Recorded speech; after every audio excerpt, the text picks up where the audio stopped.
taariikhu markay ku beegneyd 24 bishii Maaj ee sanadkii 2015 diyaarad nooca rakaabka qaada oo ka soo baxday magaalada Barcelona kuna socotay magaalada Düsseldorf ee ku taala dalka Jarmalka ayaa waxay ka soo degtay diyaaradaas sareyntii loogu talagalay ay ku duuleysay waxayna duqaysay meel buur dusheeda. Haddaba muxuu yahay waxa diyaaradaas ka dhex dhacay maalintaas? ma khalkhal ayaa ka dhex dhacay diyaaradaas dhexdeeda mise waxaa jira arrin kale oo ka socday meesha diyaaradda laga wado kaasoo sababay bilaayada aadka weyn ee ka dhacday maalintaas meeshan? ila socdaawada ilaa dhammaadka muuqaalkan waan hubaa inaad la yaabi doonto dhacdooyinka cajiibka ee ku jira qisadan dhexdeeda. maalin iska caadi oo taariikhdu ay ku beegneyd 24 bishii Maaj ee sanadkii 2015 diyaarada ayaa waxay ka timi magaalada Düsseldorf ee ku taala dalka Jarmalka waxayna timi magaalada lagu magacaabo Barcelona ee dalka Spain. halkaasna waxay ku soo dejiyeen rakaabkii saarnaa diyaaradaas oo waxay ahayd in duuliyaashu ay ka soo qaadaan magaaladaas rakaab kale oo ay ku celiyaan magaaladii ay ka yimaadeen ee Düsseldorf. maadaama safarkaasi oo ahaa safar gaaban looma baahnayn in la bedelo kabtanada diyaaradda, duuliyaashii hore ayuunbaana soo qaadayay rakaabka mar labaad oo ku soo celinayay magaaladii ay ka yimaadeen. diyaaraddaasi waxay soo qaaday rakaab gaadhaya 149 qof. dhanka laga wada diyaaraddana waxaa joogay oo kabtanka koowaad ee duuliya ahaa nin lagu magacaabayay Patrick wuxuu ahaa nin duuliya oo reer leh wuxuuna dhalay 2 carruur ah wuxuuna iskaga noolaa nolol iska caadi oo iska wanaagsan. shirkaddan diyaaradda ee uu shaqaynayna wuxuu u shaqaynayay muddo gaadhaysa 10 sannadood. caawiyihiisuna wuxuu ahaa nin lagu magacaabayay Andres-kana wuxuu ka shaqaynayay shirkaddan muddo kooban oo gaadhaysay 1 sano oo keliya. wayna isla haysteen isaga iyo Patrick oo may ahayn markaasi markii koowaad ee safar ay wada galaan labadoodu. si kastaba haatee rakaabkii diyaaraddaasi waxay soo fuuleen diyaaraddii waana la jeegarayay wax walba oo ku saabsan jawiga iyo diyaaradda wax kastaana waxay haayeen qaar wanaagsan oo isku beegbeegan. macnaa may jirin maalintaas wax daruura ama ceeryaana oo laga cabsanayo, jawiguna wuxuu ahaa mid aad u wanaagsan wax kastaana waxay haayeen qaar muujinaya in si nabada ay ku duuli doonto diyaaraddani kuna aadaysa magaalada ay ku socotay ee lagu magacaabo Düsseldorf. way soo duushay diyaaraddaasi waxayna gaadhay sareyntii loogu talagalay. halkaasi markay gaadhayna waxay geliyeen duuliyaashii diyaaraddii waxa loo yaqaano autopilot oo ah inay diyaaraddu keligeed iswado. markay diyaaradda ay hawadii gashay ee halkaasay ku sugantayna duuliyihii koowaad ee diyaaradda ee lagu magacaabayay Patrick ayaa waxa qabatay kaadi wuxuuna go'aansaday inuu ka baxo meesha diyaaradda laga wado oo uu soo galay suuliga. sidaa darteed wuxuu arrinkii usii dhiibay caawiyihiisii lagu magacaabayay Andres oo wuxuu ku yidhi kasii warhay jawiga iyo wax walba arrimahoo dhanna way wanaagsan yihiin intaan ka soo laabanaya suuliga. duuliyihii Patrickna wuu soo baxay oo wuxuu soo aaday suuligii diyaaradda isagoo halkaas ku jirana wuxuu dareemay in jiinkii diyaaraddu uu dhawaaqiisii isbedelay wuxuuna dareemay in diyaaraddu ay hoos soo degayso. diyaaraddaasi waxay ka imanaysay sidaan halka hore idinku soo sheegay magaalada lagu magacaabo Barcelona ee dalka Spain waxayna ku soo socotay magaalo ku taala dalka Jarmalka. sidaa darteed waxaa lasii dhex marayay waddanka Faransiiska oo ku dhex yaala labadaas waddan. markaa diyaaraddu waxay maraysay hawadii Faransiiska. dadkii ka mas-uulka ahaa ee ilaalinayay hawada Faransiiskuna waxay arkeen diyaaraddii oo si dhaqsaa hoos ugu soo degaysa. diyaaraddu waxay ku duulaysay sareyn loogu talagalay oo loo soo xadiday laakiin hal mar ayuunbay si dhaqsaa hoos ugu soo degtay diyaaraddii. dadkii hawada maamulayayna waxay isku dayeen inay la hadlaan kabtanadii diyaaraddaas oo waxay weydiiyeen waxa ku sababay inay hoos soo degto diyaaraddani qaabkan degdega ma dhibaato ayaa jirta oo idinku dhacday ayay ku dhaheen laakiin cid u jawaabtay oo ka jawaabtay su'aalahaasay weydiinayeen may jirin. arrinkaasina wuxuu ahaa arrin la yaab leh. diyaaraddan duuliyaal ayaa wada oo xitaa haddii dhibaato ay la kulanto diyaaraddu waxay ahayd inay u jawaabaan kabtanada halkaas saaran oo ay u sheegaan waxa jira si wax looga qabto laakiin kabtanadii diyaaraddaas waday way jawaabi waayeen gebi ahaanba. haddii aan ku soo laabano diyaaraddii dhexdeeda duuliyihii weynaa ee lagu magacaabayay Patrick waa kii suuliga aaday isagoo suuligii ku jirana markii uu dareemay in jiinkii uu isbedelay dhawaaqiisii diyaaraddiina ay hoos soo aadayso wuxuu ka soo baxay musqushii wuxuuna ka eegay daaqadii diyaaradda balin waxaanuu dareemay run yihiin oo diyaaradda ay hoos soo degayso wuxuuna xaqiiqsaday in waxaanuu dareemaya ay run yihiin oo diyaaradduna ay hoos ugu soo degayso oo weliba si dhaqsa ay hoos ugu socoto. wuu soo cararay duuliya Patrick oo wuxuu soo hor istaagay albaabkii laga galayay meesha diyaaradda laga wado si uu halkan uga galo oo uga eego waxa halka hore ka socda. si aad u fahantaan qaabka uu shaqeeya albaabkan laga gala meesha diyaaradda laga wada wuxuu leeyahay albaabkaasi koodh ama nambarkaasna waxaa garanaya kabtanka diyaaradda oo marka halkaas la geliyo koodhka waxaa isqaraacaya jaras halka hore ee diyaaradda ku yaala. jaraskaasi haddii uu isqaraacana caawiyaa kabtanka ayaa arkaya oo dareemaya in duuliyii uu bannaanka taagan yahay oo koodhkii uu meesha geliyey ama qof muhiima inuu albaabka taagan yahay oo koodhkiina uu geliyey meesha uu doonayay inuu albaabka laga furo. kamarada ayuuna ka eegayaa caawiyu qofkaas marka uu arkana ogolaanshihiisa ayuu kaga furayaa qofka halkaas taagan albaabka. haddaba Patrick markii uu koodhkii halkaas geliyey wuxuu sugayay in caawiyihiisu u ogolaado uu albaabka ka furo, laakiin muu furin caawiyii lagu magacaabiyo Andres albaabkii. mar labaad ayuu geliyey koodhkii laakiin haddana lagama furin, wuuna garaacay duuliyahaasi albaabkii wax walbana uu sameeyey. waqtigaasna wuxuu istahay Patrick caawiyii lagu magacaabiyo Andres waxayaa ku dhacay mala oo miyirkiisa ayaa ka tegey. haddaba iminka waxa hortiisa yaala tallaabo kale, tallaabadaas oo kale oo duuliya Patrick uu albaabkan iskaga furi karo.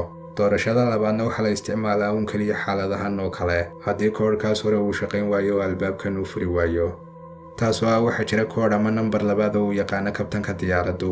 haddii koodhkaas labaad uu meeshan ku qoranaa uma ogolaanayo duuliya Patrick inuu ogolaansho ka hela caawiya kabtanka oo albaabku uu isfurayaa. laakiin waxaa loo baahan yahay 15 sikin ayuu qofka u qabanayaa marka ay dhammaadaan 15 sikinna wuu isfurayaa albaabka oo uu isballaqayaa. 15 sikinna waxaa loogu sameeyey security ama ammaan ahaan, oo haddii laga yaabo in qof uu soo ogaado koodhkii oo uu rabo inuu afduubto diyaaradda 15 sikin gudahooda duuliyaha halka hore jooga wuu kansali karaa dalabkaas oo albaabka wuu diidi karaa qofkaasi inuu soo galo. koodhkaas la geliyeyna ma furayo oo albaabka ma furayo. Patrick wuxuu geliyey koodhkii labaad meeshii. koodhkaasina dabcan waxay ahayd haddii caawiyii kabtanku uu wax noqday oo miirkiisii uu daboolmay inuu 15 sikin u qabtay kadibna albaabku isfuro, laakiin wuu furmi waayey mar labaad albaabkii. haddii sidaas ay dhacdo oo koodhkii labaad uu isku furi waayo albaabkuna waxay ka macno tahay arrinkan soo socda. arrinkaasi wuxuu ka macno yahay qofkii ku jiray gudaha meesha diyaaradda laga wado ayaa kansalay dalabkaas oo si ogaana u diiday inuu albaabkani furmo markii la geliyey koodhkii labaad ee uu isku furi lahaa. taas macnaheeduna waxa weeye caawiyii kabtanka ee lagu magacaabiyey Andres wax dhibaataa kumay dhicin, wax dhibaatana may soo gaadhin ee wuxuu joogaa meesha diyaaradda laga wado isaga ayaana kansalay dalabkii. ka hor intaynaan hore ugu sii socon dhacdooyinka ka dhex dhacay qisadan ay ka yara sheekeyna qisada caawiya kabtankaas ee lagu magacaabiyey Andres. Andres wuxuu ahaa wiil ilaa yaraantiisii ku waalaa duulinta diyaaradaha. qolkiisana waxaa ku xidhnaa oo ka buuxay sawirrada dhammaan diyaaradaha kala duwan ee ka jira adduunka. markii daadiisu ay gaadhay meelaha 17 jirna aabbihi ayaa wuxuu geeyey meel lagu duuliyo diyaaradaha yaryar, meeshaas oo uu raacayo uu la duulinayo diyaaradda qof diyaaradaha yaqaana. dabcan ninkaas la socday ee diyaaradda la waday Andresna wuu la yaabay wiilkan yar ee 14 jirka ee sida weyn u kala yaqaana diyaaradaha. wuxuuna istahay wiilkan yar mustaqbal fiican uu leeyahay oo ku saabsan duulinta diyaaradaha oo hawada ayuu waqti badan ku qaadan doonaa wiilkan yari. markii uu gaadhay Andres 20 jir meelahaas wuxuu araystay akaadamiyada loo yaqaano Lufthansa ee lagu barta duulinta diyaaradaha, waana la aqbalay oo wuxuu istahay makaayad kaga dhabayn doontaa riyadaadii aad lahayd ee ahayd inaad duuliya noqoto oo diyaaradaad kaxayso. laakiin markii halkaas uu ku jiray dhowr bilood waxaa baadhitaan lagu sameynayay xaaladda caafimaad ee ardayda akaadamiyadaas dhiganaysay. wuxuuna sheegay dhakhtarkii baadhitaanka u sameeyey ninkan lagu magacaabiyey Andres inuu qabo xanuun nafsi iyo depression aad u weyn. arrinkaasina wuxuu sababay in lagu dhaho ninkan lagu magacaabiyey Andres maadaama aad depressionkaas aadka u weyn qabto waa laga saaraya akaadamiyadda oo laguma ogolaanayo inaad duuliso oo diyaaradaad hawada geliso. waana laga saaray akaadamiyadii oo muddo 1 sano ayuu ahaa Andres mid qaata daawooyin lagu daaweynayay isku buuqiyo depressionkii lagu sheegay ninkan. marka ay kasoo wareegatay 1 sano oo dhammaystiran markii laga saaray ninkan akaadamiyadii wuxuu dib ugu laabtay dhakhtar ku takhasusay xanuunkii lagu sheegay. dhakhtarkaasina wuxuu siiyey waraaq uu ku caddaynaya inuu samayn karo hadda waxa uu jecel yahay oo uu ku laaban karo duulintii diyaaradaha duuliyana uu noqon karo. laakiin dhakhtarkaasi wuxuu sheegay inuu si joogta baadhitaan ugu sameeyo xaaladiisa. haddii xanuunkii uu mar labaad ku soo laabtana waa in laga istaajiyaa duulinta diyaaradaha iyo waxyaabaha la midka oo dhanba ninkan. dabcan Andres wuxuu mar labaad ku laabtay akaadamiyada lagu magacaabiyey Lufthansa wuuna dhameeyey akaadamiyadaas oo arrimihiina way wanaagsanaadeen. taariikhu markii ku beegnay sanadkii 2010 wuxuu galay akaadamiyad kale oo heer sara taasoo qofka siinaysa rukhsadda amba laysanka uu ku noqon karo duuliye. haddii uu ninkani taas dhameeyana wuxuu awood u leeyahay inuu diyaarad kaxeeyo oo waxa la siinayaa liisan. su-aalihii la weydiiyey waqtigaas Andres ee liisanka uu ku qaadanayay waxaa ka mid ahayd su-aalahayd weligaa ma lagaa helay cudur nafsi ama cudur maskaxda. su-aashaasna waxaa laga jawaabayay haa ama maya. markii su-aashaas uu arkayna wuu istaagay Andres wuxuuna istaagay haddii aad haa dhahdo waxaa laga yaabaa in lagu diido liisanka oo sidaasna lagaaga reebo riyadaadii aad ku riyoonaysay weligaa. sidaa darteed wuxuu kaga jawaabay su-aashaas maya, weligay laygama helin cudur nafsi ama cudur maskaxda midna.